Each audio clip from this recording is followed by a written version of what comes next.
एक रॉड में v की वेलोसिटी है और यूनिफॉर्म मैग्नेटिक फील्ड में वो मूव कर रहा है, l लेंथ का ये रॉड है, ठीक है।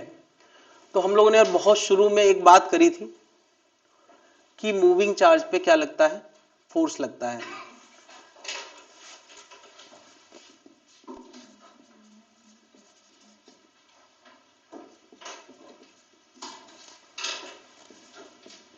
मैंने एक कंडक्टिंग रॉड लिया है, क्या होता है, और किसी भी कंडक्टर के अंदर फ्री इलेक्ट्रॉन होते हैं और उनके पेरेंट एटम पॉजिटिवली चार्ज होते हैं, negatively charge free atom electron और positively charge parent atom.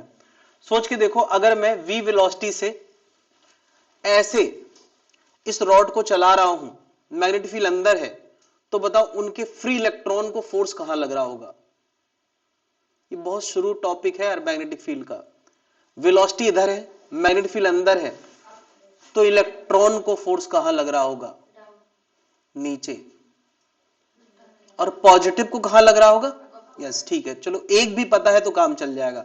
Velocity इधर, मैग्नेटिक फील्ड इधर, तो बता यार, पेरेंट एटम का पॉजिटिव यहां अपीयर होने लगेगा और नेगेटिव नीचे अपीयर होने लगेगा।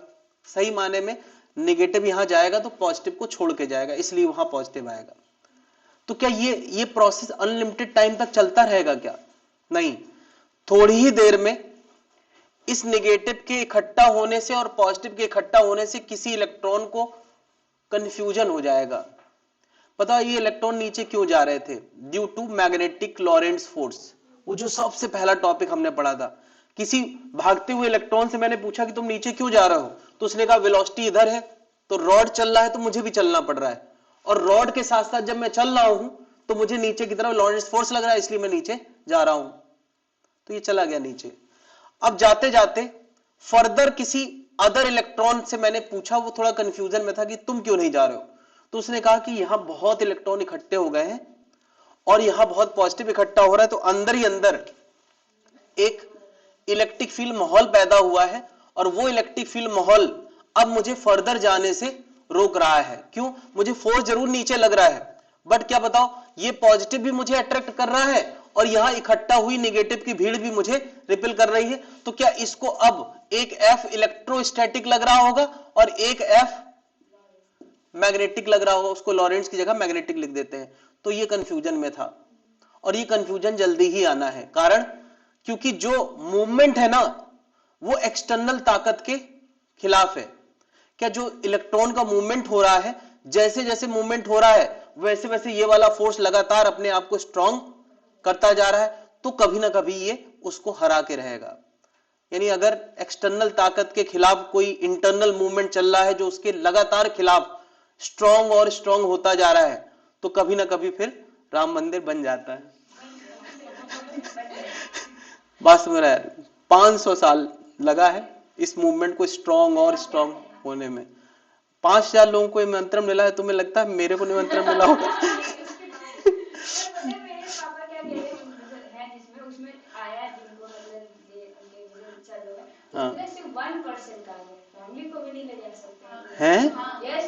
जस्ट अ मिनट, 22 तारीख को तो कोई नहीं जा सकता है, पहले तो ये क्लियर कर ले।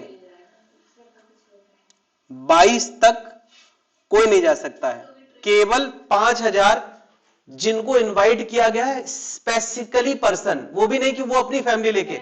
अगर इनविटेशन राहुल गांधी का है तो राहुल गांधी जा सकते हैं, प्रियंका गांधी का है तो प्रियंका गांधी है, उन सब का, लेकिन जा कोई नहीं रहा है, अभी न्यूज में ही आया है। खैर, हाँ, हम लोगों का नहीं है लेकिन जाना चाह रहे हैं। इससे तो अच्छा होता है कि उनसे कह देते कि अपना कार्ड हमको दे दो। नहीं ले जा सकते, लेकिन अब यह कि चले जाएंगे तो मना भी कोई नहीं करेगा, क्योंकि इतना वो फ्लेक्सिबिलिटी रखेंगे। भाई ट्रस्ट ने बुलाया है तो अब उनके क्या गनर नहीं आएंगे, उनके साथ 2-4 तो आएंगे ही, उनकी पूरी सिक्योरिटी आएगी। तो जिनको बुलाया है वो अपने पूरे लश्कर के साथ आएंगे, उसमें कोई नहीं रोकेगा। हाँ, लश्कर ही होता है उनका अपने जगह। तो उनका मैंने 5000 लोग इन्वाइट किया है, तो कम से कम 1 लाख तो सुरक्षा गार्ड होंगे वहां पे, 1 लाख तो सुरक्षा गार्ड होंगे वहां पे। तो पहले तो ये क्लियर कर लें कि यहां से घर का कोई नहीं जाना 22 तारीख को, चले भी मत जाना, बाहरी बाहर लौटा देंगे 10 किलोमीटर आगे से कम। यही बाराबंकी के बाद सब ब्लॉक कर दिया जाएगा। ऐसे नहीं कि सर हम तो लखनऊ में रहते हैं, हम तो ट्राई मार ही सकते हैं, शायद कहीं से जुगाड़ लग गया, ऐसा कुछ नहीं है। 22 के बाद फिर मुझे लगता है कि एक आध दिन शायद और रोकेंगे, उसके बाद जब वहां से वीआईपी मूवमेंट खत्म हो जाएगा तब लोग जा सकते हैं। हाँ, अगर कोई किसी के पास वीआईपी पास आ चुका है तो बताया, मेरे को भी सिक्योरिटी गार्ड बना के ले जाओ। हाँ, क्या कह रहे थे तुम्हारे पापा, क्या कह रहे थे? ये गलतफहमी मुझे लगता है दूर करने की जरूरत है, लोगों को पता ही नहीं है कि 22 तो छोड़ो, 15 के बाद मूवमेंट खत्म हो रहा है शायद, 15 तारीख के बाद कुछ नहीं, अभी जाना हो तो वो। हाँ, तो मौसी के यहाँ बस जाना था।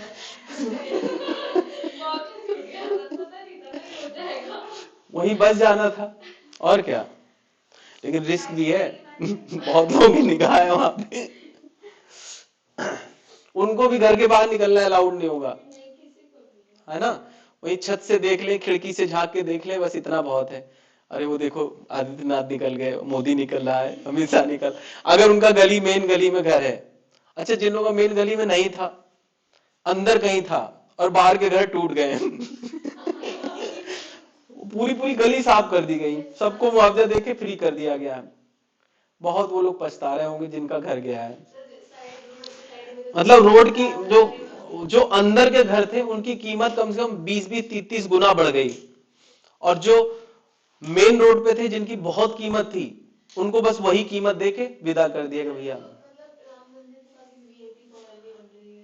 हाँ, तो उसमें फ्लैट बुक किया है।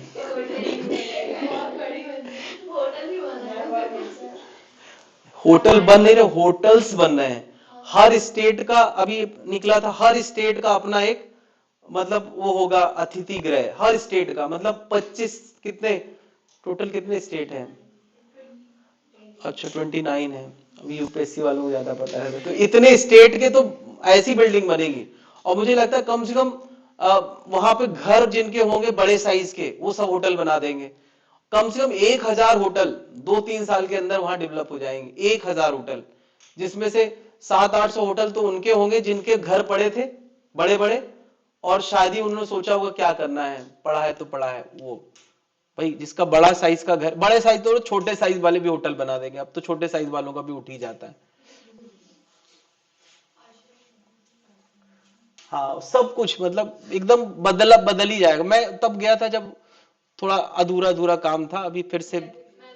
हाँ, वो रोड गंदा सा पड़ा था वहां पे पूरा, कोई बंदर से, उसका बंदर तो पहले भी थे, बाद में भी रहेंगे। हाँ हाँ, तो अब भी चलना, अब और ज्यादा चलना पड़ेगा। पहले तो गाड़ी बहुत दूर तक वो रोड पे खड़े कर दे रहे थे, तो अब इतना ही है, इतना सबको चलना पड़ेगा। वहां वीआईपी आएंगे, भले उन्हें भले वहां तक पहुंचा दें, जो 5000 आएंगे उसमें से जो 1 लाख होंगे सिक्योरिटी गार्ड, वो पैदल ही जाएंगे वहां से वहां तक। भाई ऐसा उनका मानना है कि मतलब ये जब ये हो जाएगा प्रोसेस, उसके बाद हर दिन 7 लाख लोग अयोध्या जाने का प्लान कर रहे हैं। मतलब अब कोई भी तो तरीका होता होगा वो स्टैटिस्टिक बनाने का। 7 लाख लोग सोचो एक शहर में आ जाएं, और जिसकी आबादी मुझे लगता है 4 लाख से ज्यादा ना हो। अयोध्या की आबादी 4 लाख से ज्यादा थोड़ी होगी, वहां 7 लाख लोग आ जाए। चलो, तो अगर मैं कहा था कि अगर कोई मूवमेंट ऐसा है जो एक्सटर्नल ताकत के खिलाफ है और वो लगातार बढ़ता जा रहा है, तो फिर एक्सटर्नल ताकत को कभी ना कभी नलीफाई किया जाएगा। तो इसका मतलब इलेक्ट्रिक फील्ड क्या हो जाएगी, यानी कुल मिला के यहाँ पे इलेक्ट्रॉन थोड़ी देर बाद कह देगा कि अब हम नहीं जाएंगे। इसका मतलब कि जितना जाना था उतना चला गया। अच्छा बताओ, एक जगह पॉजिटिव का जमा हो जाना और एक जगह निगेटिव का जमा हो जाना, ये कुछ ऐसा नहीं है जैसे बैटरी के 2 टर्मिनल को इलेक्ट्रोलाइट में डुबाते हैं तो एक तरफ पॉजिटिव जमा हो जाता है और एक तरफ, फिर अगर हम उसको वायर से कनेक्ट करते हैं तो करंट फ्लो करने लगता है। सोचो इसको भी अगर कोई वायर से कनेक्ट कर दे रजिस्टर के थ्रू, तो क्या ये करंट दे सकता है कि नहीं? अब तुम कहोगे करंट देगा तो ये चार्ज कम हो जाएगा, लेकिन चार्ज कम हो ही नहीं सकता है। जैसे ही ये चार्ज कम होगा ना, तो मैग्नेटिक फोर्स फिर से उसको उतना भरपाई कर देगा। तो ये तो बिल्कुल बैटरी जैसा हो गया, क्योंकि बैटरी में क्या होता था, इलेक्ट्रोलाइट उस चार्ज की भरपाई करता था, यहां वो भरपाई कौन कर रहा है? Magnetic force.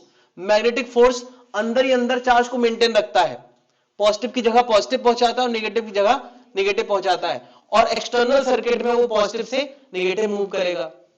इसका मतलब ये एकदम बैटरी जैसा माहौल हो गया। तो इसको एक तरह से यहां पे ऐसे बैटरी लगा दी जाती है, ऐसे दिखा के यहां क्या लगा दी जाती है? बैटरी। और उस बैटरी का ईएमएफ जो आता है वो आता है VLB।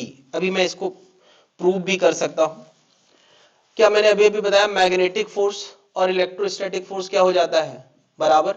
इलेक्ट्रोस्टैटिक होता है QE, मैग्नेटिक होता है QVB। 90 डिग्री का मामला है। तो बताओ यहां इलेक्ट्रिक फील्ड कितनी आ गई? V into B. अगर ये L लेंथ का रॉड है तो potential difference across the terminal of rod, across the rod, वो आएगा E इंटू डी। तुमने वोल्टेज डिफरेंस हमेशा E इंटू डी पढ़ा है कि नहीं? E कितना है? VB और D कितना है? L। तो ये क्या बन गया? VLB। EMF का फॉर्मूला कितना आ गया? लेकिन ध्यान रखना, हमने इस रॉड को कैसे चलाया है? इसकी वेलोसिटी लेंथ के साथ 90 डिग्री पे है, ध्यान देना। और मैग्नेटिक फील्ड इस पूरे प्लेन के साथ 90 डिग्री पे है, सब कुछ 90 डिग्री पे आपस में है, तब ये फॉर्मूला काम कर रहा है। क्या है फॉर्मूला? VLB। क्लियर है? हमें बस इतना याद रखना है, VLB का EMF इसमें आएगा।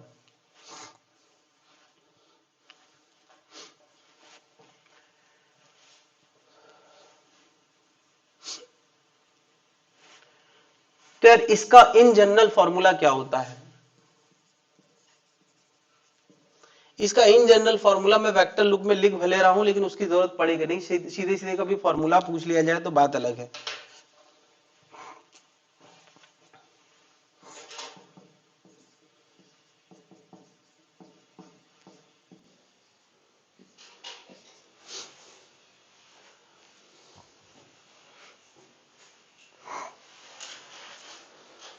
किसी रॉड का V cross B dot L ये फॉर्मूला होता है।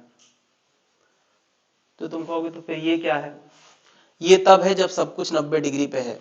कौन कौन 90 डिग्री पे है? क्या वेलोसिटी और मैग्नेटिक फील्ड 90 डिग्री पे है?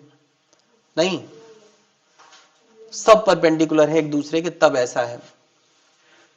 जनरल फॉर्मूला ये है, मैं चाहूं तो इसकी मदद से ये फॉर्मूला डिराइव कर सकता हूं। थोड़ी देर के लिए मैं बस दिखा देता हूं। V cross B, cross product का मैग्नीट्यूड क्या होता है?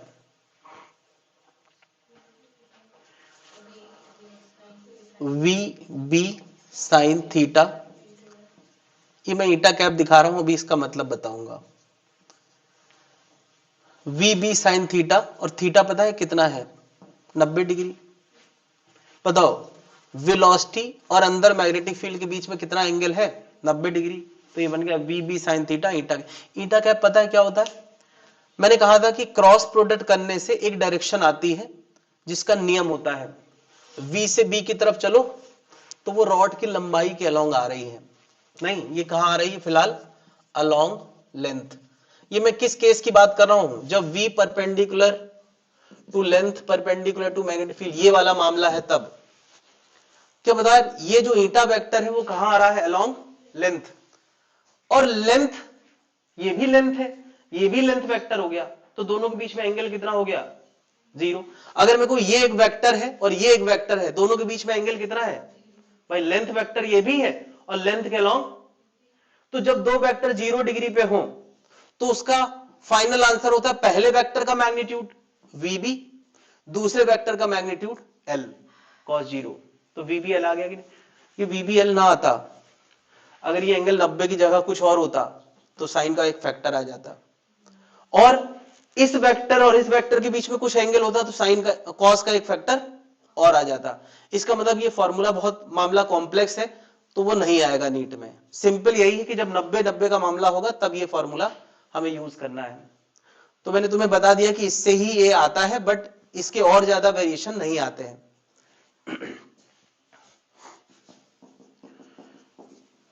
अगर हमारे पास कभी कोई टेढ़ा मेढ़ा वायर आ जाए ऐसा, ऐसा टेढ़ा मेढ़ा वायर आ जाए। अब टेढ़ा मेढ़ा वायर बहुत टेढ़ा मेढ़ा कैसे भी शेप का हो सकता है, ऐसा वायर आ जाए मान लिया, ठीक है। ये इसका ए एंड है और ये इसका बी एंड है। तो हमें क्या करना है, ए से बी एंड जोड़ देना है और जो वेलोसिटी है वो वेलोसिटी इसको दे देना है और उम्मीद करो कि वो इसी पैटर्न में आ जाए। पैटर्न मतलब वेलोसिटी लंबाई के परपेंडिकुलर, लंबाई मैग्नेटिक फील्ड के परपेंडिकुलर, इसी पैटर्न में आ जाए। क्योंकि कुछ और आएगा तो वो फिर फ्रीक्वेंट नहीं है, जब भी आएगा तो ऐसे ही आएगा। तो बता यार वेलोसिटी, लेंथ और मैग्नेटिक फील्ड सब आपस में 90 डिग्री पे है, तो इसमें एक बैटरी लगाना है हमें। तो ये एल इफेक्टिव पहले पता कर लो और ईएमएफ क्या हो जाएगा, V L effective into B, that's it. कोई दिक्कत है भाई?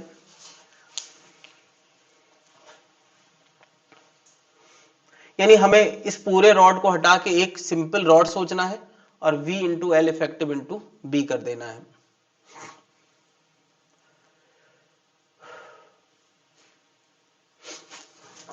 इसका एक और एक्सट्रीम केस है,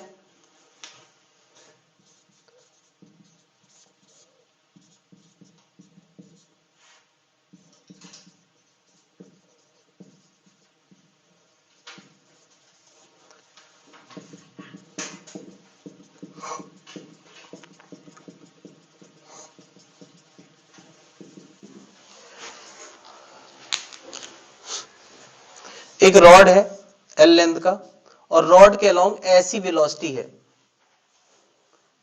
ऐसी वेलोसिटी है, मैग्नेटिक फील्ड क्या बताओ, बी और लेंथ परपेंडिकुलर है, मैग्नेटिक फील्ड और लेंथ, लेकिन वी कैसा है, लेंथ के पैरेलल है। हाँ तो यार ईएमएफ अक्रॉस ए बी क्या होगा, 0 होगा। क्या होगा, 0। लॉजिक क्या है इसका, सिंपल लॉजिक याद रखो। क्या बताओ, यहां वेलोसिटी थी, मैग्नेटिक फील्ड अंदर था, तो पॉजिटिव को पुश ऊपर मिला, नेगेटिव को इधर, तो क्या लेंथ के अलोंग प्लस माइनस करने की टेंडेंसी है, यानी चार्ज को पोलराइज करने की टेंडेंसी है। अब मुझे बताओ, वेलोसिटी इधर है, मैग्नेटिक फील्ड अंदर है, तो चार्ज कहां जाना चाहता है, इस रॉड की थिकनेस पे जाना चाहता है। थिकनेस तो वैसे भी निग्लिजिबल मान के चलते हैं, यानी कोई कहे कि इस रॉड में ऊपर और नीचे वाले हिस्से में पोटेंशियल डिफरेंस आएगा, हाँ आएगा, लेकिन ए और बी के अक्रॉस, और थिकनेस तो ना के बराबर है, तो उस पर कभी कोई पूछेगा नहीं कि थिकनेस पे ईएमएफ कितना आया। क्या तुम समझ पा रहे हैं? लॉजिक वही है, वेलोसिटी इधर, मैग्नेटिक फील्ड अंदर, तुम जैसे ही तुम रूल लगाओगे तुम्हें लगेगा कि इसमें जो ईएमएफ आना है वो थिकनेस के अलोंग होगा, लेंथ के अलोंग नहीं होगा। तो ईएमएफ अलोंग द लेंथ क्या होगा, 0 होगा।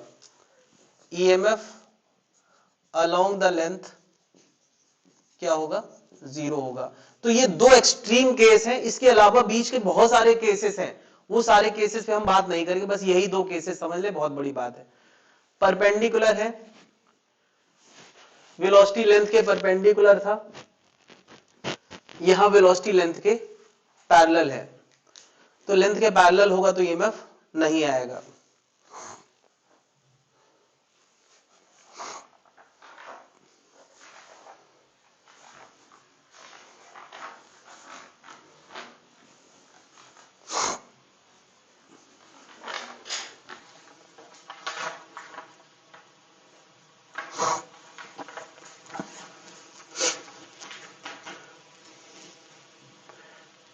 चलो थोड़ा सा मैं एक एग्जांपल थोड़ा सा टच कर रहा हूं ताकि तुम्हें अब इतनी देर में थोड़ा फील आ गया होगा। मैं यहां पे एक केस और कर देता हूं, केस 3। वेलोसिटी लेंथ के परपेंडिकुलर नहीं है, चलो वेलोसिटी मैंने ऐसे रख दी है, लेंथ के साथ कितने डिग्री पे, 30 डिग्री पे ऐसे रख दी है। तो क्या तुम वेलोसिटी के दो कंपोनेंट इमेजिन कर सकते हो, कौन कौन सा?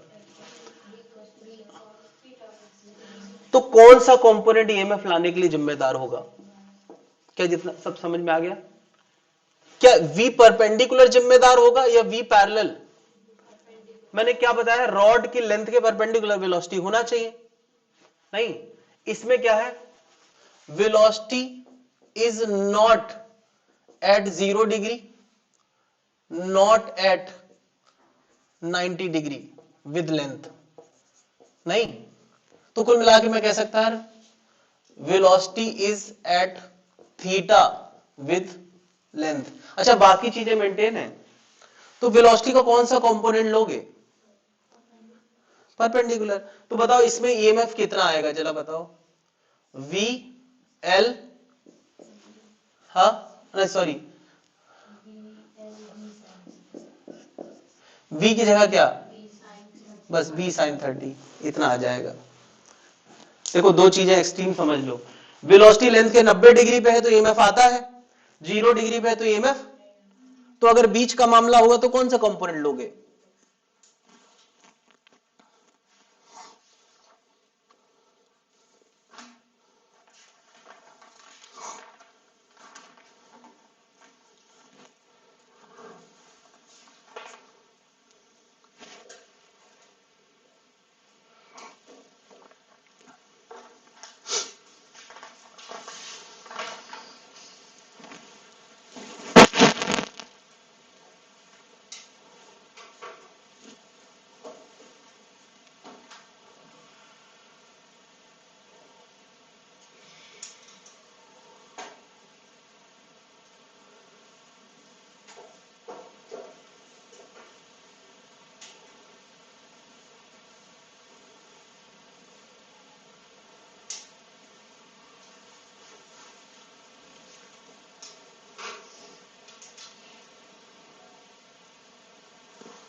अगर कोई टेढ़ा मेढ़ा शेप है तो हमें क्या करना है, उसको परफेक्ट कर देना है। अच्छा बताओ कोई लूप है तब, ऐसा टेढ़ा मेढ़ा लूप है,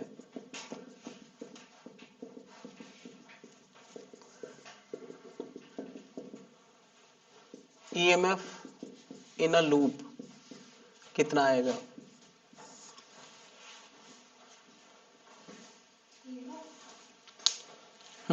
अगर ये v वेलोसिटी से चल रहा है तो पूरा लूप ऐसे चल रहा है, इसमें ईएमएफ कितना आएगा? तो ईएमएफ अक्रॉस द लूप 0 आएगा, एल इफेक्टिव 0 है ना। ये जो डॉट एल है, एल वेक्टर है ना, और एल वेक्टर क्या है, 0 है, तो ईएमएफ। दूसरा लॉजिक, मैं एक लॉजिक, जरूरी लॉजिक बताना चाह रहा हूं। जैसे मैं कह दूं इस रॉड को मैं दो ऐसे सेक्शन में तोड़ देता हूं, सच दैट कि इस ए और बी के अक्रॉस एक रॉड इमेजिन कर सकते हैं जो राइट जा रहा है, और सी और डी के क्रॉस एक रॉड इमेजिन कर रहे हैं जो कि राइट जा रहा है। क्या ये लेंथ और ये लेंथ सेम होगी या अलग अलग? सेम होगी। तो इसके करस्पॉन्डिंग इफेक्टिव बैटरी यहां लगेगी, और इसके करस्पॉन्डिंग इफेक्टिव बैटरी तो ये लगेगी वी एल इफेक्टिव बी की, और यहां भी क्या लगेगी, वी एल इफेक्टिव बी की। क्या दोनों बैटरी एक क्लॉकवाइज करंट फ्लो कराना चाहती है और एक, तो करंट क्या होगा, 0। ये बात समझ रहे हैं? तो अक्रॉस द लूप ईएमएफ क्या होगा? लेकिन क्वेश्चन ऐसे भी कभी पूछा जा सकता है कि इधर दो पॉइंट वेलोसिटी के परपेंडिकुलर बना दिए गए हैं, कोई पूछे यार ए और बी के अक्रॉस ईएमएफ क्या होगा, या सी और डी के अक्रॉस ईएमएफ क्या होगा, तो उसका जवाब होगा V L effective into B, यानी वो ईएमएफ 0 नहीं है। अब इसको एक एग्जांपल से समझ सकते हैं। सोचो मैं यहां पर एक आधा सर्किल चला रहा हूं जिसकी रेडियस कितनी है a, और ये v स्पीड से चल रहा है, बताओ इसमें कितना ईएमएफ आएगा? v, बोलो, 2a इंटू बी। मैंने क्या बताया, L इफेक्टिव दोनों किनारों को जोड़ो और उसको चला दो, कितनी लेंथ हो गई? ये बात समझ में आ रही? अब मैं कह रहा हूं नहीं, एक सर्किल को चलाओ जरा, ये एक सर्किल है, सर्किल, बताओ सर्किल में ओवरऑल ईएमएफ क्या आएगा?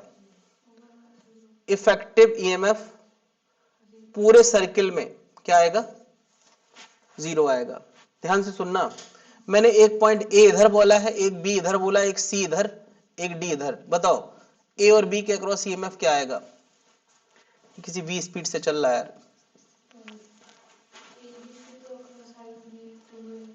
v इंटू नहीं, क्यों? क्योंकि ए और बी में कट लगा के हम एक रॉड इधर भी सोच सकते हैं, उधर भी सोच सकते हैं, दोनों तरफ से तुम्हें यही नहीं लेगा क्या, v इंटू 2a इंटू। कोई पूछे सी और डी के अक्रॉस ईएमएफ कितना आएगा? 0। पता है क्यों? सी और डी पे कट लगा के अगर तुम एक रॉड बनाओगे तो अलोंग आ जाएगा। क्या जनता समझ पा रही है मैं क्या कह रहा हूं? सी और डी को कट करके रॉड बनाओगे तो वेलोसिटी और लेंथ अलोंग आ जाएगी। ए और बी में कट लगा के रॉड बनाओगे तो परपेंडिकुलर आ जाएगा। तो ए और बी के क्रॉस आएगा, सी और डी के क्रॉस नहीं आएगा। अच्छा कोई पूछे लूप में करंट आएगा कि नहीं? नहीं, क्योंकि दो बैटरी लगेंगी, एक इस तरफ और एक इस तरफ, वो करंट फ्लो करने। अच्छा दूसरा एक्सप्रेशन तुम्हारा फैराडे लॉ से है। क्या बता रहे? फैराडे लॉ में हमने क्या पढ़ा है कि अगर किसी कॉइल से फ्लक्स नहीं बदलता तो उसमें करंट। मुझे बताओ एक कॉइल है और वो मैग्नेटिक फील्ड में डूबी है पूरी तरह से और चल रही है, तो जब कॉइल मैग्नेटिक फील्ड में डूब जाती है तो उसका पूरे साइकिल का ईएमएफ, पूरे लूप का ईएमएफ 0 होता है और पूरे लूप में कोई करंट नहीं फ्लो करता है। ये बात तुम यहां भी समझा सकते हो, यहां भी समझा सकते हो। फैराडे लॉ की ही बातों को हम और डिटेल में देखा जाए तो समझ रहे हैं। फैराडे ने अपने तरीके से समझाया था, मोशनल ईएमएफ अपने तरीके से उसी को समझा रहा है।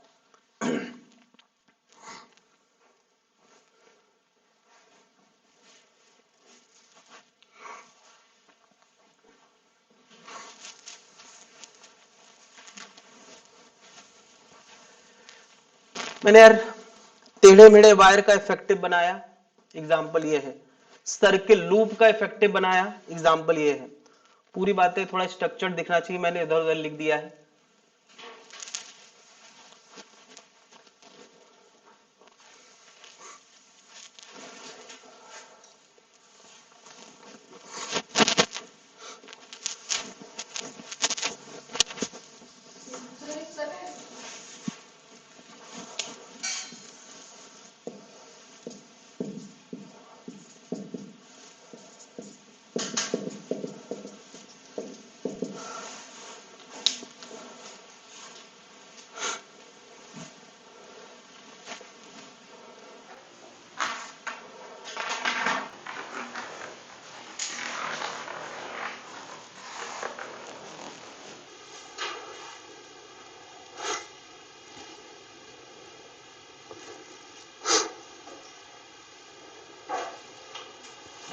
नोट कर लिया है?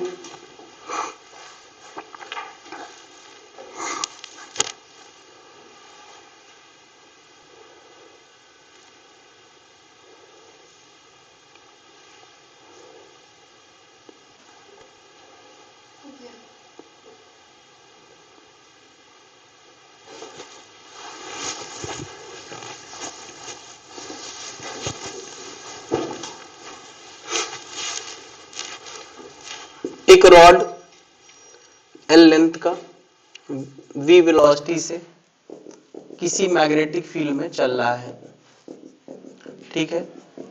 बताओ उसमें बैटरी लगेगी कि नहीं? बैटरी लगना मतलब पॉजिटिव नेगेटिव क्रिएट हो जाना। तो उस बैटरी का ईएमएफ कितना आएगा? इसको बाहर से एक रजिस्टर लगा दिया जाए, उसमें करंट आएगा कि नहीं? कितना आएगा? ईएमएफ वोल्टेज अपॉन रेजिस्टेंस होता है, तो VLB बाई आर। कोई दिक्कत है? अब मैं यहां पर रॉड की जगह आधा सर्किल रख देता हूं ऐसा। ये आधा सर्किल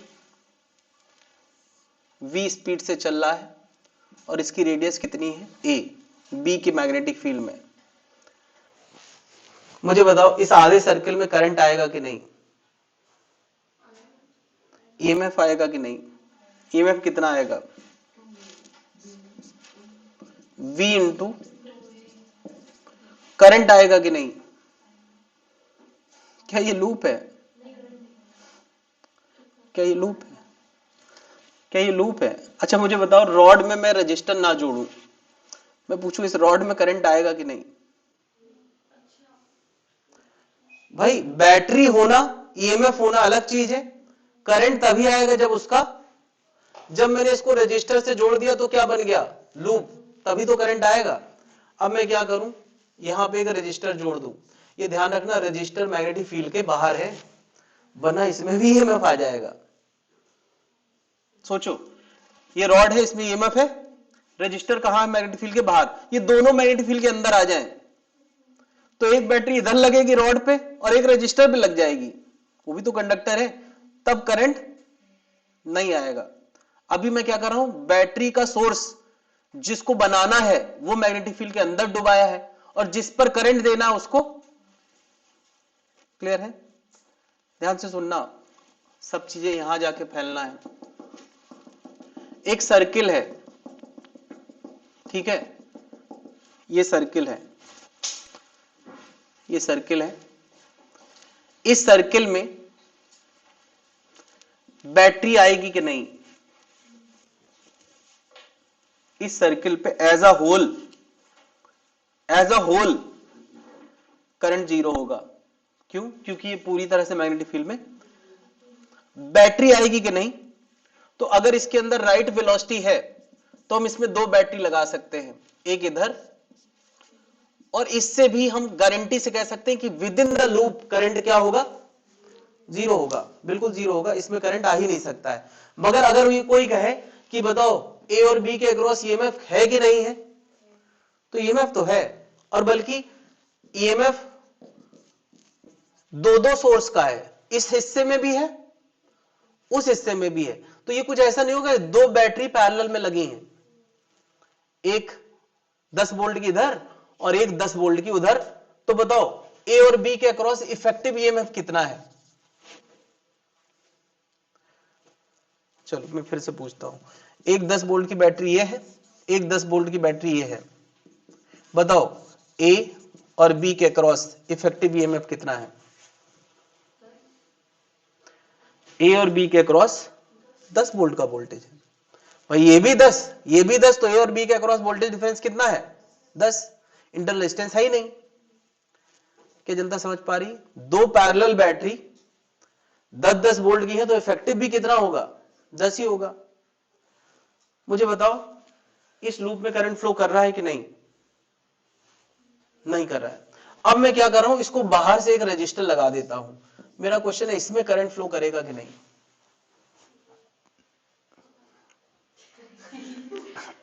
पता वाले ही बताएं,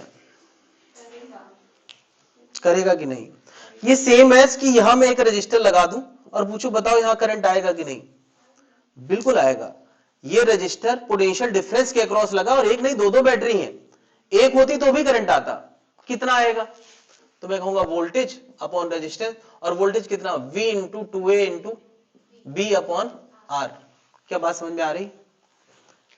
देखो जब तक लूप अकेला था तो करंट, लेकिन ए और बी के अक्रॉस अगर मैंने रजिस्टर लगा दिया तो करंट आएगा, विद इन द लूप नहीं आएगा। अब ये दो बैटरी की तरह काम करने लगा। पता है इस आई का आधा कंट्रीब्यूशन ये देगा और आधा कंट्रीब्यूशन ये वायर देगा। With in the loop current, जब तक रजिस्टर नहीं था तब तक कोई करंट नहीं था। अब तो करंट दोनों दे रहे हैं, I/2 इधर लौटेगा, हाँ, ए और बी के अक्रॉस। मैंने लूप के अक्रॉस थोड़ी बात करी, पूरे सर्किट में लूप के across EMF, for the loop EMF zero था। तुम अभी रजिस्टर हटा दो तो इसमें कोई करंट देखने को नहीं मिलेगा। ईएमएफ लगा नहीं दिया, ईएमएफ तो होगा ही। अच्छा मुझे बताओ ए और बी के अक्रॉस ईएमएफ आएगा कि नहीं? बस तो इतना ही क्वेश्चन है। ए और बी के अक्रॉस अगर ईएमएफ है और बाहर से कोई रजिस्टर लगा दोगे तो उसमें तो करंट ये देगा ही। क्लियर हो गया कि नहीं? यानी आधा सर्किल होगा तो भी वही करंट आएगा, पूरा सर्किल होगा, आधे सर्किल में एक बैटरी है, पूरे सर्किल में दो बैटरी है। हाँ हाँ, अगर उनमें रजिस्टर लगा दो तो नहीं करंट फ्लो करेगा। क्योंकि सी और डी के अक्रॉस कोई पोटेंशियल डिफरेंस, यानी कोई कहते हैं इधर इधर सर 2 पॉइंट है, इधर रजिस्टर लगा दें तो करंट फ्लो करेगा कि नहीं? नहीं करेगा, नहीं करेगा। अब यार ये तो सबसे बेसिक बात होगी कि मैंने रेजिस्टेंस एक लगा दिया है। तुम सोच के देखो इस क्वेश्चन में रेजिस्टेंस का पूरा सर्किट लगा दिया जाए, पूरा करंट इलेक्ट्रिसिटी का कोई भी सर्किट उठा के यहां लगा दो, तो तुम्हारा एक काम तो ये हो जाएगा आर इफेक्टिव निकालना, और दूसरा काम क्या हो जाएगा, वोल्टेज अपॉन रेजिस्टेंस करना। नहीं कर ले जाओगे। अरे सोचो वी स्टेशन ब्रिज का हो या कोई सीरीज पैरेलल कॉम्बिनेशन हो, तो ये बैटरी की तरह काम कर रहा है और ये रजिस्टर की तरह, तो करंट तो आ ही जाएगा।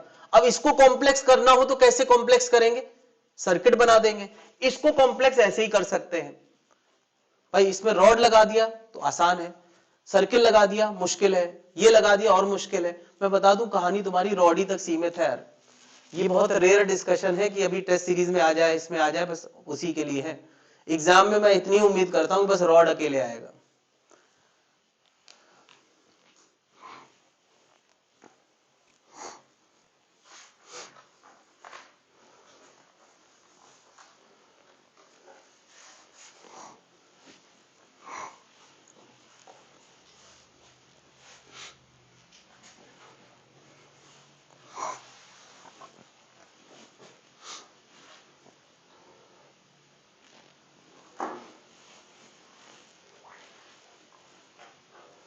हटा दे भाई।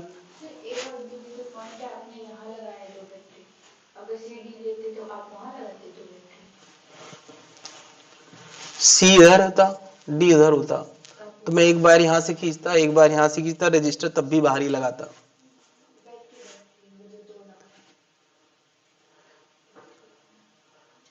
देखो अच्छा बताओ, ये बैटरी यहां से यहां तक के कंबाइंड इफेक्ट से आई है या एक जगह लगी है? क्या बताओ, ये पॉजिटिव को पुश ऊपर मिला था, नेगेटिव को इधर, तो मैं इधर कहूंगा पॉजिटिव जमा हो रहा है और यहां नेगेटिव जमा हो रहा है। क्या यहां से भी पॉजिटिव इधर जमा हो रहा है और नेगेटिव इधर जमा रहा है? चलो ये बैटरी तो कोई चीज है ही नहीं एक्चुअली। अब मुझे बताओ, इस नेगेटिव से यहां तक आते आते क्या इलेक्ट्रिक फील्ड के खिलाफ हम ऊपर जाएंगे तो यहां का पोटेंशियल हाई होगा इससे, तो यहां से यहां जाओगे तो यहां भी उतना ही हाई होगा। जितना इधर हाई उतना इधर हाई, तो सी और डी के अक्रॉस पोटेंशियल डिफरेंस कितना, 0। बैटरी मत लगाओ, क्योंकि बैटरी हम केवल अपनी समझने के लिए लगाते, बैटरी थोड़ी है वहां पे, बैटरी थोड़ी लगी है वहां पर। इलेक्ट्रिक फील्ड कंटिन्यूअस है यहां से वहां तक, जो हमने शुरू में दिखाया था। सी और डी के अक्रॉस में कोई पोटेंशियल डिफरेंस नहीं होगा, क्योंकि जो वोल्टेज यहां का होगा वही वोल्टेज यहां का, तो फिर इसके अक्रॉस रजिस्टर लगाने से कोई करंट नहीं आएगा। इतनी कॉम्प्लेक्स बातें सोच क्यों रहे? तुम लोग ने ऐसे क्वेश्चन देखे हैं नहीं ना, तो ज्यादा मत सोचो, जितना बता दिया है उससे बाहर तो कुछ होना ही नहीं है। यहीं यहीं बस यहां तक सोचो, थोड़ा हिम्मत करो तो यहां तक, ज्यादा से ज्यादा वहां तक।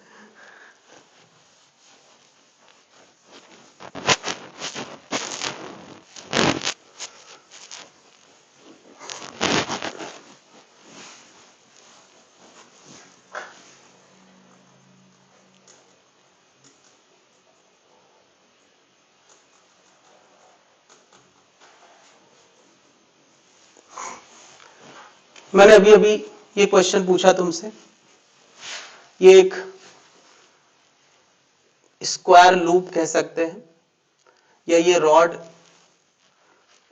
एक रॉड है जो मैग्नेटिक फील्ड में मूव कर रहा है, ठीक है। तो सबसे पहला क्वेश्चन मैंने क्या पूछा था, ईएमएफ कितना होगा। इसमें मैंने पूछा है करंट कितना होगा, ईएमएफ तो आ ही गया। अच्छा okay, A B D C, मैंने 4 पॉइंट बना रखे हैं। मुझे बताओ ए और बी के अक्रॉस ईएमएफ कितना आएगा। ये मैंने पहला क्वेश्चन पूछा, ए और बी के अक्रॉस ईएमएफ कितना आएगा, तो तुमने लिख रखा है क्या है, VLB। देन डी और सी के अक्रॉस ईएमएफ कितना आएगा।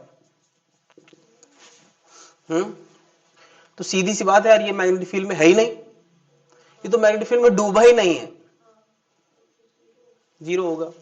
चलो डी और ए के अक्रॉस ईएमएफ क्या आएगा, डी और ए के अक्रॉस मुझे बताओ, कुछ हिस्सा मैग्नेटिक फील्ड में डूबा है, मगर क्या वेलोसिटी की डायरेक्शन और लेंथ की डायरेक्शन नहीं, जब वेलोसिटी और लेंथ एक ही तरफ होते हैं तो ईएमएफ क्या आता है? यानी बताओ, डी और ए के क्रॉस बी जीरो होगा और बी और जीरो होगा। इतनी बातें क्लियर हो गई? कोई दिक्कत है? क्वेश्चन नंबर 2, करंट कितना? यहां तक तो बात समझ में आ गई है। अब कुछ नई बातें यहां आई हैं, जरा इनको ध्यान से समझें। बहुत शुरू से लेके अब तक की सारी बातें इस टॉपिक में आ रही हैं। मुझे बताओ, जब करंट इससे फ्लो करेगा तो यहां का पॉजिटिव कम होगा, यहां का नेगेटिव कम होगा, तो उसकी भरपाई कहां से होगी? अंदर से। मैंने कहा था ना, वो इलेक्ट्रोलाइट की तरह काम करता है, यानी करंट का पूरा लूप बनेगा देखा जाए तो। अब जरा एक बहुत पुरानी बात पे आ जाते हैं। सोचो, ये रॉड है जिसपे पॉजिटिव नेगेटिव फोर्स की वजह से आया था, नहीं, जब करंट, उसकी वजह से करंट आ गया। अब सब कुछ भूल जाओ। सोचो, एक रॉड है जिसमें करंट है और वो मैग्नेटिक फील्ड में चल रहा है। एक रॉड है जिसमें करंट है और वो मैग्नेटिक फील्ड में रखा है, चल रहा है, सब भूल जाओ। एक रॉड है जिसमें करंट है, वो मैग्नेटिक फील्ड में रखा है। तो क्या एक करंट कैरिंग रॉड पे मैग्नेटिक फील्ड में फोर्स लगता है कि नहीं? बिल्कुल। हम लोगों ने बिल्कुल मैग्नेटिज्म का दूसरा सेक्शन यही किया था कि इस पे फोर्स लगेगा कि नहीं। अच्छा, वो फोर्स को हम बोलते हैं बैक फोर्स। वो फोर्स कभी फेवरेबल हो ही नहीं सकता है। वो फोर्स हमेशा क्या होगा? मोशन के खिलाफ होगा, मोशन के खिलाफ होगा। सोच के देखो, करंट ऊपर है, मैग्नेटिक फील्ड कहां है? अंदर है, तो फोर्स कहां आ रहा है? पीछे। अब कोई एजेंट लगा है जो इसकी वेलोसिटी को मेंटेन किया होगा, वरना तो ये वेलोसिटी घट के जीरो हो जाएगी। अच्छा बताओ, ये बैक फोर्स पीछे ही आ रहा है कि नहीं? ये अपने आप आएगा, नहीं तो नियम फेल हो जाएगा। मुझे बताओ, अगर ये फोर्स फेवरेबल आ जाए तो वेलोसिटी भी राइट है और बढ़ाने वाला भी राइट है, तो ये अपने आप खुद की वेलोसिटी बढ़ाता जाएगा और इस रेजिस्टेंस में करंट जीवन भर चलता रहेगा। तो ये तो एनर्जी कंजर्वेशन का वायलेशन हो जाएगा। मतलब खुद ही एनर्जी प्रोड्यूस हो रहा है, खुद ही उसको ताकत दे रहा है। तो ये होना ही होना था कि इसमें कोई ना कोई बैक फोर्स जनरेट हो जाएगा। तो यार बैक फोर्स जनरेट होगा तो फिर किसी एजेंट की जरूरत पड़ेगी। चलो, मैंने यहां पे एक एजेंट लगा दिया है। बताओ, एजेंट को कम से कम कितना फोर्स लगाना चाहिए जिससे कम से कम ये रॉड चलता रहे उसी वेलोसिटी से? तो यार सेम वेलोसिटी से चलाने के लिए जितना फोर्स पीछे लग रहा है उतना ही आगे लगाना पड़ता है। अरे क्या हम लोगों ने बचपन में नहीं पढ़ा, I mean laws of motion वाले टॉपिक में, जितना पीछे है उतना आगे लगेगा, तो वो जीरो एक्सेलरेशन से चलता रहेगा। तीसरा क्वेश्चन था बैक फोर्स। तो बैक फोर्स पहले तो बताओ कितना आएगा? बैक फोर्स का फॉर्मूला होता था I L B sine theta. तो अच्छी बात यह है कि मैग्नेटिक फील्ड और लेंथ 90 डिग्री पे है। आई कितना है? V L B by R into L B. तो ये क्यों हो गया? V L square B square by, back force इतना है। बैक फोर्स आना ही चाहिए, वरना ये फ्री का करंट मिलने लगता। ये करंट ताकत लगाने से मिल रहा है। जितनी ताकत एजेंट लगाएगा उतना ज्यादा ईएमएफ आएगा, उतनी ज्यादा वेलोसिटी होगी तो उतना ज्यादा करंट आएगा। यानी ये करंट पता है किसकी वजह से आ रहा है? एजेंट के लगे होने की वजह से। चलो, बैक फोर्स आ गया। अगला क्वेश्चन पूछा एजेंट का फोर्स कितना चाहिए। तो सीधी सी बात है यार, मैं इसको जीरो एक्सेलरेशन से चलाना चाहता हूं, तो एजेंट का फोर्स किसके बराबर होना चाहिए? बैक फोर्स के।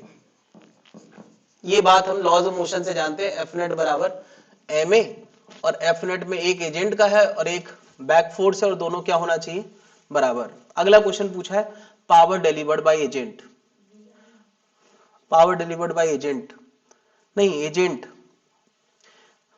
ये अब वर्क पावर एनर्जी वाले टॉपिक में आ जाए। एजेंट का पावर होता है, किसी भी फोर्स का पावर होता है एफ डॉट वी। सुना है कभी? एफ कितना अभी निकाला? इंटू वी और कॉस जीरो। क्यों? क्योंकि एजेंट लगा भी आगे है और वेलोसिटी भी आगे है। तो ये पता है कितना आ गया? V square L square B square by R watt. ये पांचवा क्वेश्चन समझ में आया। छठवां क्वेश्चन क्या है? Joule heating. जूल हीटिंग मतलब कि इस रजिस्टर से कितनी हीट हर सेकंड निकल रही है। पावर बराबर क्या पढ़ा है हमने? आई कितना आया है यार, कितने टॉपिक टच हो गए जरा ध्यान देते जाना। नहीं, यहां से एक बड़ा मैसेज मिला है, जरा देखें। जूल हीटिंग का आंसर, हाँ तो यार स्क्वायर था ना, एक आर तब भी बचा रहेगा। तो मैं क्या दिखा रहा हूं, जूल हीटिंग का आंसर मतलब ये इलेक्ट्रिकल एनर्जी है कि नहीं है, ये क्या है, इलेक्ट्रिकल एनर्जी पर सेकेंड, इलेक्ट्रिकल एनर्जी जनरेटिंग पर सेकेंड। किससे निकल रही है एनर्जी, रजिस्टर से हीट के फॉर्म में, जूल हीटिंग के फॉर्म में। और ये क्या है, mechanical energy delivered by agent. जरा इस आंसर और उस आंसर को ध्यान से देखो, दोनों आंसर क्या है, ये मैकेनिक्स की थ्योरी से आया है और वो करंट की थ्योरी से आया है। यानी दो टॉपिक से अलग अलग लाई हुई चीज हमने यहां सेम दिखा दी। मतलब जितना एजेंट पावर खर्च कर रहा है हर सेकेंड, उतनी ही पावर की बिजली पैदा हो रही है हर सेकेंड। एनर्जी कंजर्वेशन का नियम, ये नियम हमने बहुत सिंपल एग्जांपल से रॉड के जरिए लाते हैं और सब यही से जरिए लाते हैं क्योंकि इससे सोचना आसान है।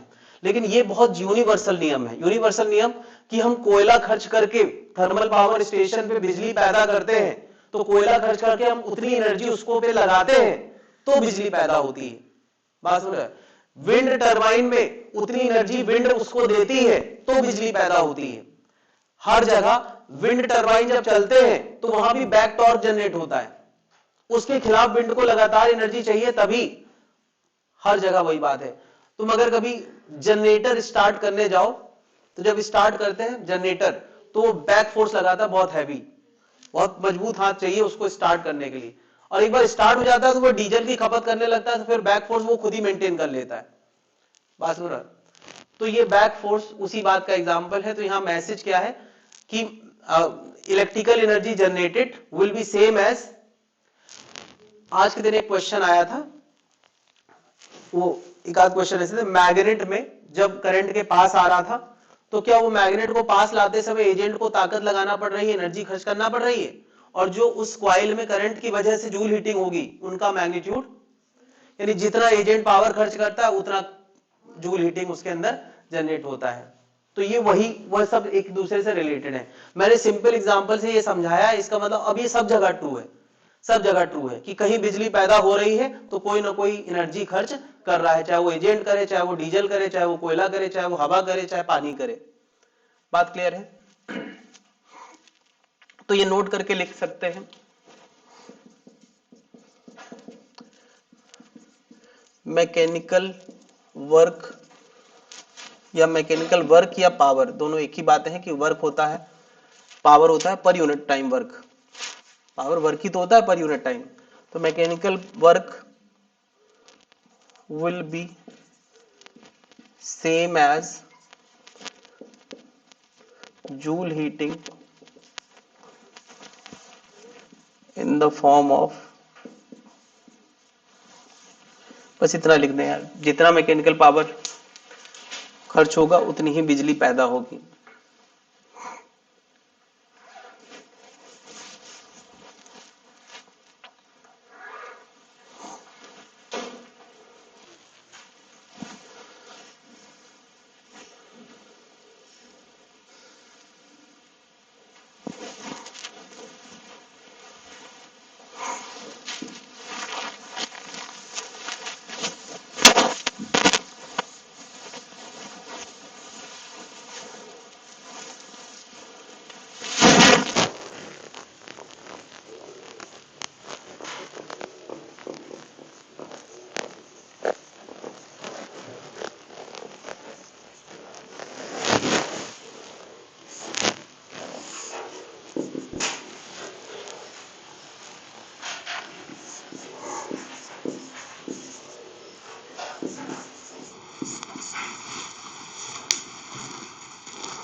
इतना और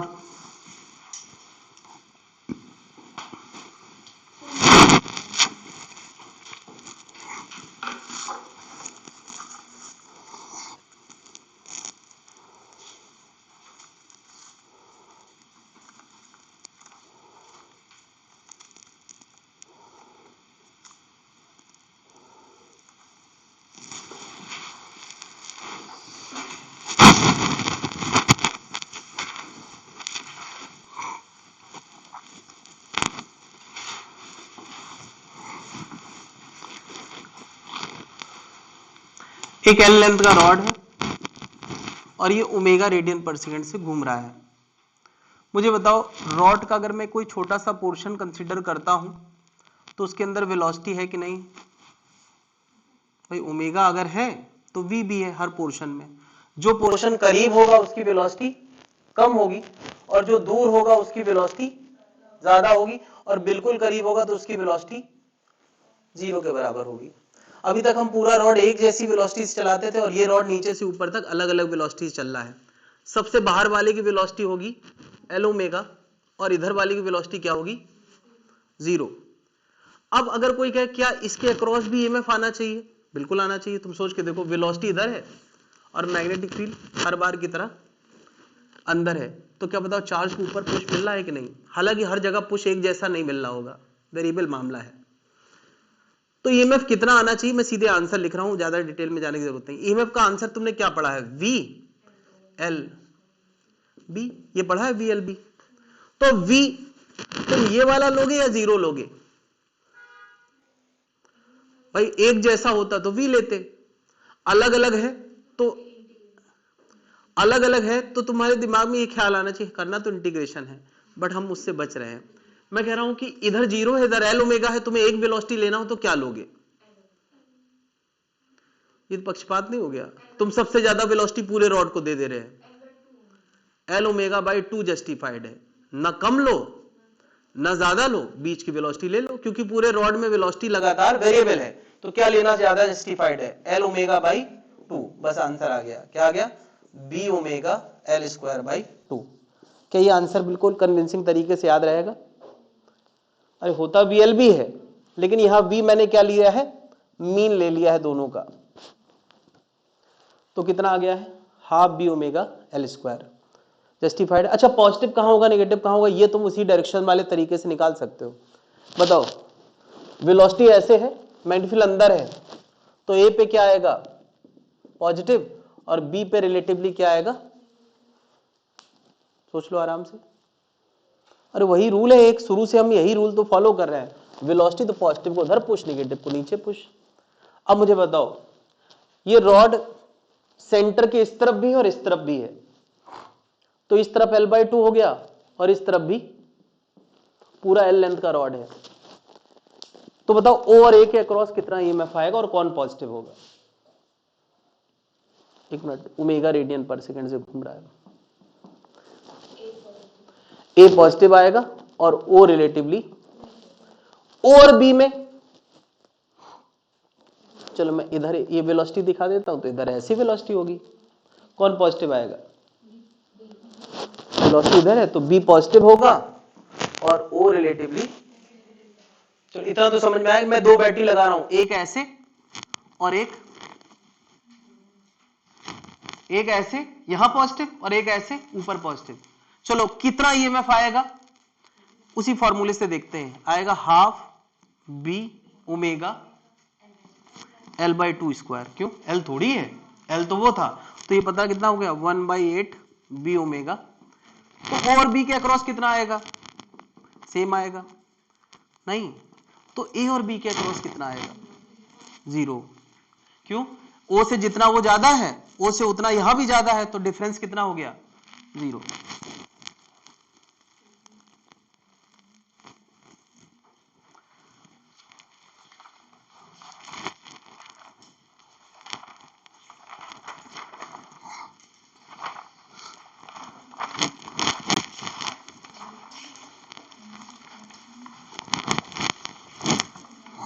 चलो तो मोशनल ईएमएफ के एक से लगा के 17 क्वेश्चन इधर है, 17 इधर है, 17 इधर है और 12 इधर है आखिरी में। 12 में से 2-3 रिपीटेड है, यानी 7 ही 8 होंगे। तो ये सारे